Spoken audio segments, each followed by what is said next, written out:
गोबां दुखु दाहानि गेजेरजोंब्लाबो फेक इनकाउन्टार खालामजानाय डिम्बेश्वर मोसाहारिनि फिसाज्ला बिके मोसाहारिया मेट्रिक आनजादखौ 52.67 जौखोन्दोआव उथ्रिसारदों। बाक्सा जिल्लानि सालबारि मुखुमानि बेन्दोंआव थानाय जेंग्रेंपारा गामिनि डिम्बेश्वर मोसाहारिनि फिसाज्ला बिके मोसाहारिया देग्लायनि मेट्रिक आनजादखौ नैथि थाखोआव उथ्रिसारनो हादों। मख'नो गोनांदि पुलिसनि नंखाय इनकाउन्टाराव जिउ गोमानाय डिम्बेश्वर मोसाहारिनि फिसाज्ला बिके मोसाहारिया गावनि आंगो बिफाखौ लानानै गोबां दुखुआव दंमोन।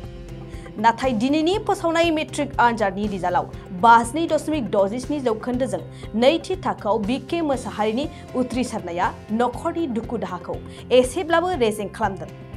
थारैनो आंगो बिफा डिम्बेश्वर मोसाहारिखौ पुलिसा नंखाय इनकाउन्टाराव जिउ फोजोबनाय जाथाया नखराव दुखुनि जोमै साग्लोबनानै दोनदोंमोन। नाथाय दिनै मोजां रिजाल्टनि खौराङा नखरखौ खुसियाव लाबोदों। दा आङो जि दुखु दाहानि गेजेरजोंबाबो खस्थ' खालामबाबो सेकेन्ड डिभिजन लानो हाबाय। जानो हागौ जुदि बाबाया थैयामोनबा आङो फार्स्ट डिभिजनबो लानो हागौमोन। बेनि थाखायनो आं दा दुखु दाहानि गेजेरजोंबाबो सेकेन्ड डिभिजन लानो हाबाय आरो। दा ओरैनो जिएसपि बड' हाइ स्कुल खुस्राबारि स्कुलाव फरायोमोन। सेन्टारा जोंनिया गबरथना गोलैयो।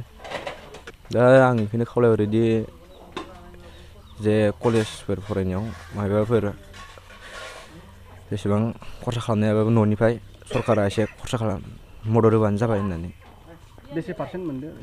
ओरैनो आङो 52.67% मोनदों। आर्मि साख्रिबो लानो नागिरदोंमोन। आर्मि साख्रि नंब्ला डाक्टरबाबो लानो नागिरदोंमोन। डाक्टर मोनोब्लाथाय ओमफ्राय दा पुलिस साख्रि मोनोबाबो मोजां जागौमोन आरो आंनि थांखिया। बेखिनिखौनो आङो सरकारनिफ्राय खावलायनाय जायो। फोरमायनायाथ' आंथ' दुखु जाहाजोबाबो फिसाया दा मेट्रिक आनजादखौ सेकेन्ड डिभिजनबाबो पास खालामनो हाबाय।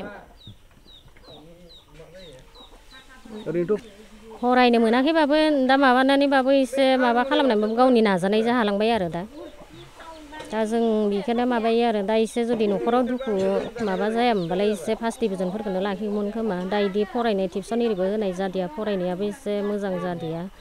थेवबाबो माने सेकेन्ड डिभिजना थांदो।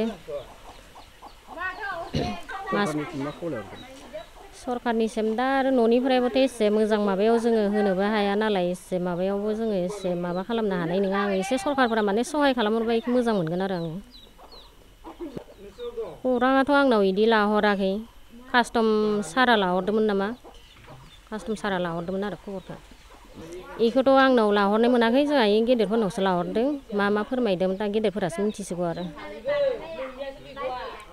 गोजोननायाथ' आं सेकेन्ड डिभिजन थांदोंबाबोथ' पार्सेन्टआ एसे मोजाङानो एसे गोजोननाय मोनदों आरो। थेवबाबो माने न'खराव दुखु आफोदा जायामोनबालाय एसे फार्स्ट डिभिजनफोरखौनो लाखियोमोन खोमा। बेखौ थेवबाबो एसे नाजानाय माबायाव थाबाय आरो जोंहा साननाय माबाया माने एसे फेमेल जालांबाय आरो। नङाबाथ' जोङो एसे माने दावगानायखौ नाजादोंमोन। बेनोसै आरो। 2023-24 सोलोंथाइ बोसोरनि थाखाय क'क्राझारनि दतमायाव थानाय सेन्ट फ्रान्सिस जेभियार एइचएस स्कुला नोंथांमोननो लानानै फैदों गोदान मुं थिसननाय। दतमानि बोरसिजरा गामियाव थानाय सेन्ट फ्रान्सिस जेभियार एइचएस स्कुलाव दायो आर्ट्स स्ट्रिमाव 11 थाखोनि थाखाय गोदान मुं थिसननाया सोलिगासिनो। बोसोरै फरायसाफोरा मोजां जौखोन्दो लानानै उथ्रिसारनो हानाय बायदिनो बे फरायसालियाव नोंथाङाबो गुनगोनां सोलोंथाइखौ लानो हागोन।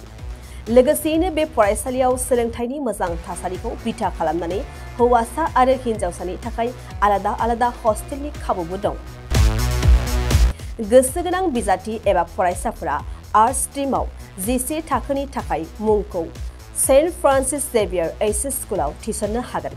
मुं थिसननायनि बागै आबुं बाथ्राखौ मिन्थिनोब्ला नैबे मबाइल नम्बर 7637819350 एबा 6900559217 आव थोंजों सुलाद लानो हागोन। थामहिनबा सेन्ट फ्रान्सिस जेभियार एइचएस स्कुलाव थांनानैबो नोंथाङा सुलाद लाहैनो हागोन।